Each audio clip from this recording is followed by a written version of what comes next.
Good evening and welcome to another edition of a Fireside Chat with Teradata. My guest today is Anirudh Kala, CEO and founder of Celebal Tech. Anirudh, welcome. Thank you so much, Ashok. We have a few questions for you, Anirudh, and I'm going to dive straight in. All right. I'm hearing about a consistent theme where cloud transformation is happening along with all the digital transformations. In your opinion, how do customers leverage their existing data assets to make this journey easier? Well, if you look at the data estates that most of these customers would have, that's not something new. They've been having it for maybe a decade or a couple of decades. Now, what the cloud offers is the ability to do a cross relationship, bring the data to the cloud, bring all aspects of the data. For example, not just your ERP, but also your CRM, your loyalty, your supply chain, your procurement. I mean, any kinds of data that you always had in your ecosystem, but you never had the opportunity of scaling it enough for analytics. And that's where cloud has really revolutionized the space. And I believe with this ability of cross-correlating the data, there is a strong chance that they could unleash so many use cases that they had not even thought of. So I'm very optimistic about this space. I believe that with this ability of scaling and cross-correlating, this will help business not just optimize their top line, but also look at their bottom line numbers. I think that's the difference from a top line to a bottom line, how this data estate really helps them on the cloud. Interesting. You've seen a lot of analytics on-prem. We are seeing this movement to the cloud. Now, these are exciting times. In your opinion, how do you look at this movement to the cloud? Well, I thought of it as a luxury maybe 4 years back or 5 years back. I think from a luxury, it became a part of comfort that you should have it. And from there, I think it is now converting into necessity. You cannot live without it. So organizations that have had data estates in the past are now looking at as what next for the business. How can the business make most use of this technology? And that is where cloud movements will become more and more omnipresent. Now let's take an example. Think about a bank that had, let's say, a data estate on-prem. And now with the ability to put that data on the cloud and ability to do cross-correlation, they're not just understanding the art of the possible with respect to data analytics, but also with respect to automation. We're seeing loads of movement in terms of automation processes going to the cloud. And you know what? The answer is not because the processes are on-prem. The answer is that the data is now on the cloud. For them to make intelligent decisions while automating a process, that is only feasible when you're on the cloud. And I think this movement is now becoming more than a necessity. It will become more and more democratized. The business users will have access to this data and they can probably run their own processes in the coming time through a low code, no code kind of a scenario. And that's where I believe a platform like Teradata could really help, because this will allow users not only to scale their data estate, but most importantly, let them democratize it. So again, very, very optimistic about this space, hoping to see business transforming itself in the next few years. That's great. Great to hear that, Anirudh. Another piece is a lot of applications are actually moving to real-time data and automation. Yeah. What are some of the technology challenges that companies need to sort of surpass to get towards that digital transformation? See, the challenges are of course umpteen, and when you look at, let's say, someone that's been in this space for a decade or so, it comes with this own baggage of legacy. Now, to be able to transform what they already have and then transform on top of it, these are two different things. So most organizations, they are looking to put down their applications on the cloud, bring their data estates from on-prem to the cloud, and then of course run a data analytics layer on top of it. The challenges that we are seeing right now is a skill set. I think that's a big problem for the organizations. They really don't have the skill sets to make full use of the cloud. I mean, they just don't want to put the application on the cloud. They rather want to use it in a way that really makes sense for them to put it on the cloud. Second is, when you have it, how to really make a full-blown use case out of it. And I think that's where analytics and applications come very close to each other. And in the pursuit of doing that, you need to have a data estate which allows you to run ad hoc queries, CRUD operations, massive parallel programming, and in-memory analytics all at the same time. I think that's where Teradata also has an advantage, because not just it's offering the structured data intelligence, it is also the unstructured or any kind of data that you can bring in on the data lake on the cloud, and then couple it with the application layer. So what if you want some kind of intelligence to be consumed in the real time in an application? So that might just require you to transform the data in the real time, as well as run some analytics on top of it.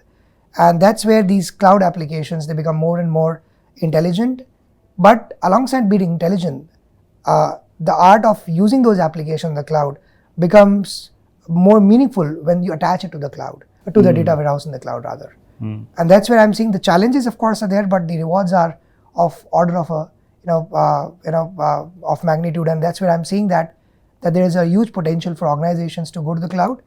The biggest challenge alongside understanding the skill problem is also how to size your overall application and data estate. I mean, you can't, it's not the old days of buying an appliance and really putting it on the appliance.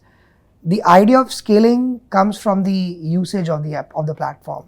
And as we move along in this journey and we see more and more applications going to the cloud, I think one of the biggest challenge they're going to face and they have to solve it is their ability to size it properly. And again, that's where we use the Vantage Cloud, and the ability to scale down and scale it up really makes it a sweet spot for most of these large enterprise customers. Fantastic. Now, just an extension towards that, some of the strategies today on data-driven projects, how do we look at personalizing this? Probably from a consumer behavior setup or any other customer experience setup. What is your view on that? See, let's first understand what is a consumer behavior analytics. It is primarily anomaly detection, right? Now, it seems two different set of things, but the fact remains you want to find out one particular behavior aspect of a consumer that you can go and really you can really work on. So, for example, you're talking about, let's say, a consumer on a application on the cloud, let's say e-commerce application on the cloud. You want to give the right kind of products or a collaborative filtering algorithm running in the real time. Now, all of that has become more and more powerful, but the ability to find out at every single instant or every single activity of the consumer, the next step is what it really delves into. Or let's take an example of a use case like a credit card user, right, trying to run a transaction somewhere outside of his native place. Again, that's an anomaly. So our ability to run these matrix multiplications, actually, if I pen it down to mathematical ordering, it's actually nothing but multiplication of two matrix to see what comes out of it. I run a transaction and let's say I multiply it with a matrix in a very layman term. It gives me an outcome which can be called as a anomaly or part of the pattern. So when I talk about collaborative filtering, I want to see what part of the pattern the consumer is falling in. When I see a credit card transaction, I want to see what anomaly am I seeing in this transaction. So it actually depends on what kind of analytics you are running. But at the end of the day, all of that goes into running a real-time query on a data warehouse, and a warehouse which is capable of taking multiple intersections of data points at the same time and allowing concurrency. I think that's a big difference. I think that's where the Teradata Vantage platform really offers you that concurrent queries ability. That means you could potentially run an analytical workload in the real time at the back of an application with, let's say, millions of users hitting the platform every single second. And that's where, again, the cloud transformation becomes more and more important, because you could scale up and scale down as you're seeing the movement of the users on the platform.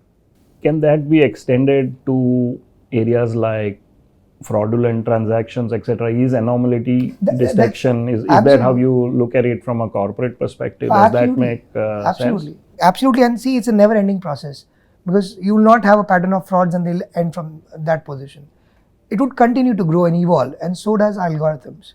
So fraudulent transaction is, of course, one of the key use cases for any FSI, or for the matter, think about any fraudulent activity on an e-commerce platform, right? Someone trying to, buy something on someone else's behalf, right? That is a fraudulent transaction. Think about, I'm submitting my loan application, I'm submitting a salary slips. There are multiple dimensions to fraud, right? And the dimensions keep evolving. And that is where you need a platform that gives you those kind of slices of data in the real time. See, I'm not just talking about the algorithm. Algorithm is fine. You've created one. Let's say you have the ability to find one possible outlier, and that is what an anomaly is. But the ability to slice and dice data in the real time, and that too with concurrent queries, and that's going to be the game changer idea for consumer behavior, specifically real-time consumer analytics. If I tell you a fraud has happened after it has happened, then you don't really need me. I really need you to tell. You need me to tell you that a fraud is, this particular transaction is fraudulent in the real time, and hence you can take a dual protection like a one-time password, or sending it on an email, or making call to the consumer, and so on and so forth. And that's where I think the ability to get those insights rather is the key here. Excellent. Now, a lot of enterprises, Anirudh, are sort of in different stages of their journey in terms of investing in analytics. Yeah. My question is more in terms of what kind of an ROI do enterprises look at when it comes to investing in analytics? So the ROIs, of course, are realized at different levels, and you're absolutely right. I mean, not everyone is ready for analytics on day one, and in fact, no one is ready for analytics on day one. You got to have that data maturity ecosystem, and then eventually your ability to make use of the data is going to be the key aspect. Let's say we start with a small, medium corporate. You would see that, that's a pattern that I'm seeing in the market, and not just in the Indian market, across the globe, is that they are starting to leverage their data estates that they've been creating for, let's say, 4 or 5 years. If I talk about a large enterprise, I would see that in most cases they have something already available, but then they're not making full use of it because they're still not using full dimensions of data analytics, or they're just restrained to MIS reporting or some standard canned report that they're used to seeing it. But it's not analytics. It's about me knowing what my data is. So, for example, me asking what my salary is not analytics, but my ability to find out what my salary is with respect to other folks, let's say if I have access to that data, is the real analytics. So, I would put it that way, that your analytics ROI would not be on day 1 or even day 100 or maybe not even day 500. Your analytics ROI would only be delivered first once you have access and understanding of what you already have in your data ecosystem. Now, let's say I'm a digital native startup, and I've started only a couple of years back, and I'm a B2C startup with a consumer behavior data points. Now, till date, I've just been having an activity or a tracking system as to what activity my consumer is doing on my platform. As simple as that. Let's say I'm a food delivery platform. And for the next 2 years, I've been just capturing all the data points. But I've never thought through my outcome-driven use cases, where data-driven use cases rather, for an outcome, which is how could I predict that what is my workforce needed in a particular area, right? If I have these questions and I've just been answering them through my MIS report, looking at descriptive analytics, creating slices of data with respect to territories and saying, okay, let's put in these much of workforce in these areas. But that's too descriptive and that's too reactive. You need to know where is your next order going to come from. And that is where you deploy your workforce accordingly in order to realize full potential of your workforce. I know Uber used to do that, and I was very pleasantly surprised with the algorithm that says they would know when you need a car, so that when you think of it, a car is available next to you. And that's fascinating. But the fact remains that they've been running those analytics for quite some time and putting me into a cohort or a pattern that allows them to figure out when I'm going to put my next request for a next car ride. Now, for me, if I'm, let's say I'm a digital native and I'm trying to embrace what I have today, it would take me at least 6 months to 12 month journey just to understand how do I set up my data landscape and my use case or my outcomes out of it rather. And I think you should look at least a 24-month cycle in order to get your first ROI on the analytics journey. And that's not like a transaction. You did something and you got the outcome, it will continue to exist. And then you build on top of it. So if I would put from an analytics journey standpoint, I think anywhere between 2 to 5 years is what the journey would look like for you to fully, fully capitalize on your overall investments of your analytical platform. Great. Now, finally, Anirudh, you're partnered with Teradata on your data and analytics journey. Yeah. What do you hope to accomplish with Teradata on the Vantage Cloud?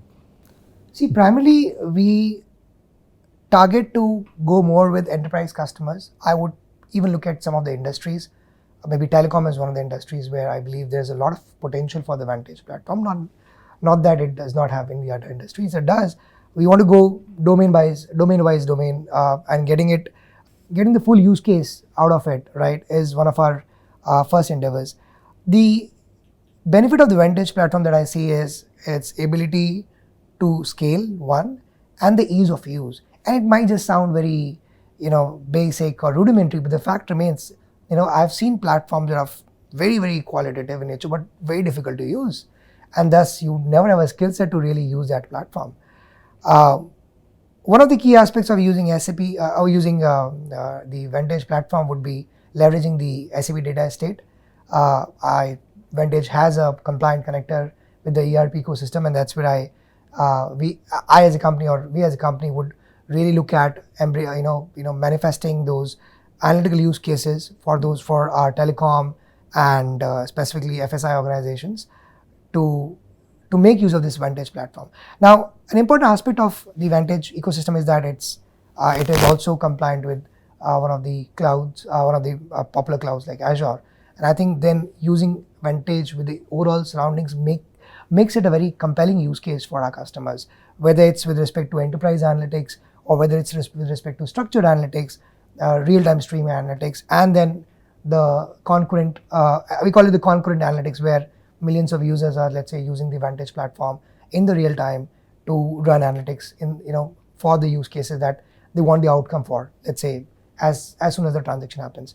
So very, very bullish about this space, specifically as we move along in this journey. We are looking at more and more of just-in-time kind of warehouses, where a transaction is written in the source ERP or a source system. We intend to have that in the cloud, in the warehouse, in less than 5 seconds.